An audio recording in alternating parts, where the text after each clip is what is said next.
desse último governo, né? Se a gente disser, começou lá com o governo Lula, especialmente no plano de política para as mulheres, né? Que eles fizeram um super comitê de todas as áreas e começaram com uma briga.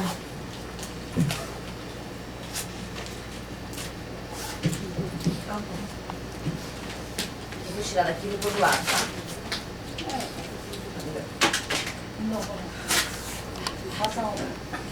Voltando. Uma briga, do meu ponto de vista, muito boa, que era assim, além de ter cada pedacinho do governo federal, cada secretaria tinha que dizer o quanto ia colocar de dinheiro no plano. Então ficou um plano gigantesco, pompudo, né? E que, com o tempo, com esse monitoramento, eles tinham um comitê grande, né? Com uma dificuldade que, assim, um representante estadual e um representante municipal, mas que foi vendo que não adianta só a gente ter a história daquela boa intenção, dizer que vamos botar tanto de grana, porque de verdade isso acaba não acontecendo.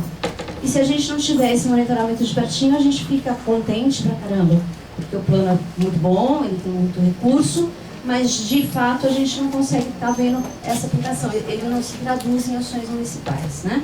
Então ele tá legal lá. E, assim, vou falar do estado que eu moro, que é mais fácil. Em São Paulo, né, a gente aprendeu que não adianta ter plano nacional passado para o estadual para ele passar para os municípios, porque isso não acontece. Então isso é uma outra coisa que eu acho que a gente vai aprendendo e vai colocando isso nos nossos planos para a gente poder dar conta. A gente tem que construir de acordo com a realidade local. Exatamente, né? Agora, quando se faz, por exemplo, quando você teve o Plano Nacional de Enfrentamento à Violência contra a Mulher, o desenho do plano, as diretrizes, vamos falar assim, né? Ele definia que o governo federal repassava o recurso para o Estado, né? E o Estado montava um comitê e repassava para os municípios. E não aconteceu assim. Não. São Paulo foi o último Estado a aderir ao plano e não aconteceu nada, né? Então, esse mecanismo de você criar alternativas, né? Depois eles passaram para o consórcio intermunicipal do ABC, né? Mas aí o governador não assinava. Então, como é que a gente pensa isso para a gente ter um plano que se... Enfrentamento à violência. Exatamente. Foi o último estado a aderir. O último estado. Não, foi e não o teve... penúltimo. O último foi Sergipe. É verdade. Foi o penúltimo, mas não acabou não acontecendo nada, né? Mesmo plano. Então, como é que a gente vai pensar nisso? Eu acho que o legal é a gente poder estar relembrando essas coisas, o que não eu brinco muito menos o que deu certo, mas muito mais o que não deu certo para a gente poder ter um plano que seja de verdade estratégico e que possa ser lembrado em ações para você tocar. Porque até hoje a gente tem essa dificuldade nos consórcios mesmo, no atendimento territorial. Quando veio o Centro de Referência de Atendimento à Mulher Vítima de Violência, no caso Sergipe, que são 8 territórios, nós temos 7 centros implantados. Mas a gente ainda faz o diálogo com o prefeito, que some, como o colega diz que o prefeito e vereador foge, que só são os arames lisos, de ele fazer a adesão e a prática ao plano, porque a cidade sede recebe o recurso, recebe todo tal, a gente implanta lá o equipamento e tudo, mas na hora dele aderir, ele contribuir ou financeiramente ou com pessoas para trabalhar dentro do centro, aí fica sobrecarga em 1 ou 2 ou 3, quando na verdade tem 14 municípios dentro do território. Essas coisas todas a gente pode botar de lembretes para a gente estar discutindo, vocês estarem discutindo na Conferência Nacional. Eu acho que é o importante de ter a gente prestar atenção para a gente conseguir ter mais mobilidade no nosso plano, né? Você quer falar? Podemos ir? Sim. Então tá. Vai ficar aqui porque assim, toda vez que a gente estiver discutindo, né, tá de lembrete, coisas que não cabem aqui, eu vou falar pra gente, vamos voltar, porque a gente precisa dar conta de fazer isso, e aí cria outros fóruns depois para vocês discutirem as coisas que são pertinentes. Diz, Rinaldo. Onde nós estamos, né? Nós estamos aqui, nós temos 4 eixos, né? Foram tiradas essas prioridades, né? Onde nós estamos dentro do contexto do plano? A gente tem... Os eixos foram tirados das diretrizes, certo? Isso, os eixos a são gente está aqui, própria... tá? Isso. Então, assim, tudo isso aqui são os passos que nós vamos chegar depois lá na Nacional para construir, para chegar onde já a gente está trabalhando. O município vai trabalhar aqui e espera-se que ele trabalhe muito aqui. Porque senão não adianta a gente ter plano. Se a gente não acompanha e não avalia, se a gente não monitora, a gente faz um plano que fica um plano de, a gente fala de gaveta, né? Ele é bonitinho, ele pode ser muito bom, mas ele fica na gaveta, a gente só pega quando a gente vai transformar de novo, ou quando alguém fala alguma coisa que você quer. Não, tá escrito aqui, ó. E aí, né? Tá escrito, tá agindo, não tá. Tá escrito, não tá agindo. Aí não adianta, A né? minha dúvida, Perca de tempo aqui. a minha dúvida é o seguinte, né? Quer dizer, foi definido 4 eixos. Né, os 4 eixos são a questão da institucionalização, a questão da comercialização, produção, a questão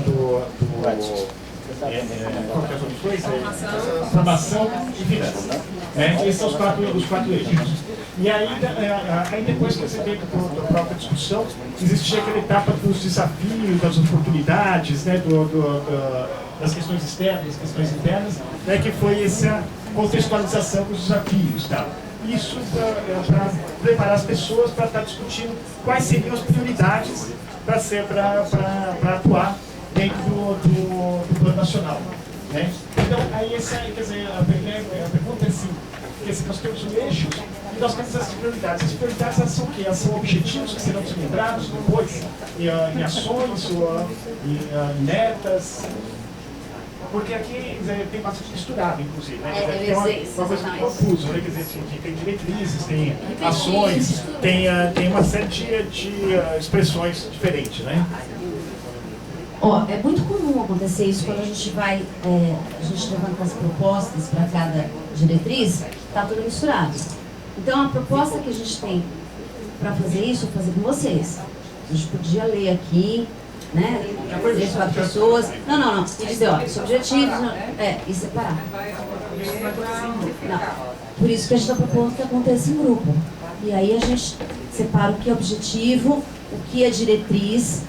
A diretriz, ela está lá no plano, mas ela vai ter que ter um plano de ação depois para botar em prática. Uma ação, a gente fica uma ação bem concreta, bem estratégica, né? Então, a gente vai fazer uma divisão de 4 grupos. Cada grupo vai pegar esse tanto de cartela, que eu acho que é a regional que tem mais cartelas, né? Porque do que a gente viu dos outros, e vocês vão separar isso e depois a gente faz uma apresentação disso aqui para consensar no grupo se é isso mesmo, né? Porque o bom de trabalhar junto é que o resultado do trabalho tem que ser um resultado que contemple todo mundo que estava aqui. Vocês estão lá representando as pessoas do estado de vocês e a gente precisa não se agarrar sem poder discutir da ação do nosso Estado, mas fazer isso junto, né? Porque é muito comum a gente ter uma ideia, achar que ela é a melhor do mundo e na minha ideia ninguém dá pitaco. Então a gente tem que desprender disso aqui, por isso que a gente tem essa proposta que vocês vão falar. Então eu vou fazer o seguinte, vou dividir vocês em 4, mas naquela coisa bem chata de dizer 1, 2, 3, 4, né? Para não ter aquele grupo de que quer ficar mais com a minha amiga, mais com quem é do meu estado, que é super comum, né? Em qualquer lugar, não é só aqui. E aí vocês vão discutindo. E a gente vai ter... a gente marcou 1h30 para isso, mas eu vou passando nos grupos e a gente vai discutindo com cada grupo para depois a gente poder apresentar. Nós vamos fazer essa apresentação depois do almoço, tá? Então vocês vão trabalhar até a hora do almoço, que eu ainda não sei direito quanto tem nada. A expectativa é ser meio-dia. Meio-dia. E aí depois a gente volta para fazer a leitura e os combinados todos ou as mudanças que vocês julgarem necessárias. São 10 horas, é muito tempo. Porque você disse que ia dar 1h30 para a gente, são 10 horas. Não, se vocês terminarem antes, a gente já passa para a leitura e fazer isso para a gente passar o trabalho Eu à quero parte. dizer, vão ser diretos e objetivos. Para não ficar com o carro atrelado a um assunto, tentando ver aquilo que na realidade é muito repetitivo. E isso complica a dinâmica e atrasa o trabalho. Nós estamos aqui correndo contra o relógio. Então, veja bem, discutir o assunto, que ele seja viável, ser direto e sucinto. Gente, você acha que devemos plantar mamão? Acho que sim, todo mundo. Então, pronto, planta mamão. Acabou. Algo que seja sólido, que tenha, digamos, ênfase no assunto. E não ficar tentando remendar o que não vai dar. Não é coisa disso. Fica um negócio bonitinho, engavetado e não sai de nada. Obrigado. Só rapidinho. Houve um comentário no caso que Sergipe só trouxe tópicos. Eu fiz o comentário. Eu sei. Sergipe não trouxe tópicos. A gente foi objetivo. No meio de todas as propostas apresentadas, tinha muito enchimento de linguiça. Aí. E, na verdade, o que eu queria dizer era que eu quero essa política pública no eixo 3, pronto. Eu não tenho que encher mais. Então, nessa parte, eu digo porque eu conduzi os trabalhos em todas, fiz as conferências e tudo, mas participei de tudo, do início ao fim, e fui muito clara entre os grupos. Pelo amor de Deus, a gente não vai fazer uma dissertação. Se eu digo que eu quero agente de política pública, eu quero agente de economia solidária, eu vou dizer que eu quero agente. Vai lá o agente que vai aprender, vai fazer, né? Gente, ó, vamos combinar uma coisa. Não, só tenho direito à resposta. É claro, Não, mas gente. não foi um ataque não, viu, gente? Eu sei, Pelo amor de colega. Deus. Não, só pra... Porque na verdade faltou aqui a ação. A ação Tá. que se quer. A gente vai fazer isso assim que vocês terminarem os grupos. Vocês vão fazer vão separar e eu vou ser a mais chata. Vamos dizer assim, gente, ó, vocês falaram aqui, não está escrito. Nós vamos escrever a cartela. Tá? Então, legal saber isso. A gente, quando trabalha de moderação, a gente fala assim, ó, a cartela vem pra cá, ela é da Cláudia, do Reinaldo, de não sei quem. A hora que ela vem pra cá e fica, ela é de todo mundo. Né? E a cartela tem que ter uma coisa que é importante, que é a seguinte: se eu não entendo nada, se eu não estou aqui, eu leio e entendo o que vocês quiseram dizer. Esse é o trabalho mais difícil, né? Porque ele tem que ter um poder de síntese, ele tem que ser muito claro, objetivo, como o senhor disse, e ele tem que traduzir exatamente nossa discussão. E o relatório que vai para vocês depois é uma cópia do que estava aqui. Eu não vou fazer nenhuma linhazinha a mais, nenhuma vírgula, nem nada. Então a gente vai precisar ler e combinar isso e dizer assim, ó, foi isso que a gente quis dizer? Foi, então é isso que nós vamos tocar.